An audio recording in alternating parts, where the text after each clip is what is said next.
Hey Monarchs, this is Mrs. Dutro, and today we are going to talk about how to prepare for seminar with strong questions and claims. So basically, we're going to talk about 3 strategies for creating richer, more meaningful Socratic seminar discussions. So your essential question for today is, how can I ask provocative questions about a text in order to deepen my understanding about both the text and life outside of the text? Please write that down in the essential question section of your Cornell notes. First thing I want to talk to you about is that you need to avoid what ifs and predictions during Socratic seminars. These types of questions don't really deepen your understanding of the text or of life outside of the text. They're just kind of fluffy, surface level. They don't help to create rich Socratic seminar discussions. So instead, you want to ask strong questions and claims that are designed to generate rich discussions that deepen everyone's understanding of life through the lens of whatever text we're reading in class. And so you can do that 3 different ways. And the first of those 3 ways is to connect 2 or more abstract concepts to one another somehow. So to do this, you want to start with a list of abstract concepts from the text. So remember that abstract concepts are things that cannot be experienced with the 5 senses, but they have heavy influences over our day-to-day lives. So some examples of abstract concepts might be love, education, greed, sexism, religion, racism, leadership, and abuse. And so once you have a nice big list of abstract concepts that have been prevalent in the text that we're discussing for Socratic seminar, then you can move on to making connections between those abstract concepts. So you might ask yourself if one abstract concept could lead to another.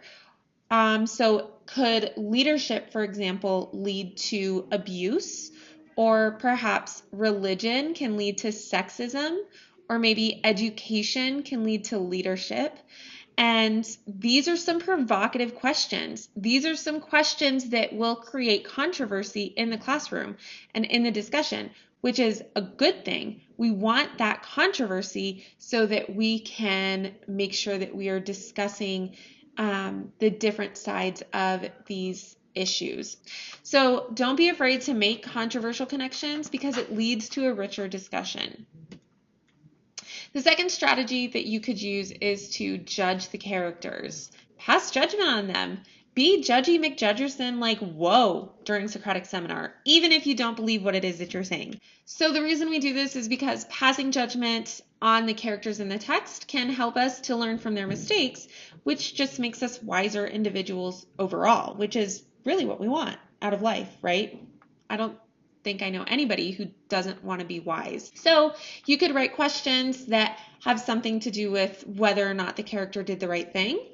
If the character is changing as a person, what types of things could be motivating the character to do certain things that may be ethically questionable. You could ask if the character is truly as good or as bad as they initially seem. Or you might also focus on how external societal factors might be impacting the character. So I strongly suggest that you play the role of devil's advocate by passing judgments that you know will be unpopular, say things that you know will get people riled up and get their blood boiling. It's okay if you don't necessarily agree with it yourself. The goal is to get people to think critically about why they feel the way they do about a character and to defend it. And that is going to really solidify their understanding of that character, of the text, of the abstract concepts, and of how basically all of that pertains to life. The third strategy is to connect the events of the text to our own society.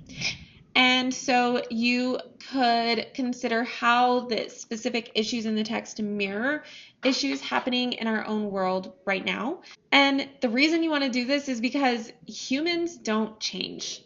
We're all pretty much the same as we've always been. And because of that, societal issues are often reoccurring over and over and over again throughout history. History just repeats itself. So how might we make sense of our own societal issues by looking at the issues as they're addressed in the text? That's going to help us to better understand why things happen the way that they do. So consider any similarities to controversial issues of today. You could also consider how the text might be related to current political issues. You might consider how the characters can give you insight into the behaviors of your friends or your family members. And you might consider how the text addresses topics that are considered taboo or not okay to talk about. So just make sure that when you're disagreeing with others, make sure that you're also respectful of their opinions and ideas. You don't want to invite people to disagree with you and then basically talk down to them and make them feel stupid for disagreeing with you. Also, if they disagree with you, you might want to consider why they're disagreeing, and it's possible that you might be wrong yourself, and that's okay. As long as you can recognize that with new information, then that's really the true sign of intelligence. Bonus strategy. Before seminar begins, find evidence from the text to support your questions or ideas. So, pro tip, prepare several questions or ideas using each strategy before Socratic seminar begins.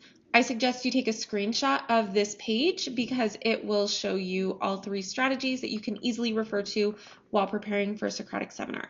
And that's all I have for you for today. If you have any questions, you can email me at kelly.dutro@aps.edu. And I hope you have a wonderful day, Monarchs.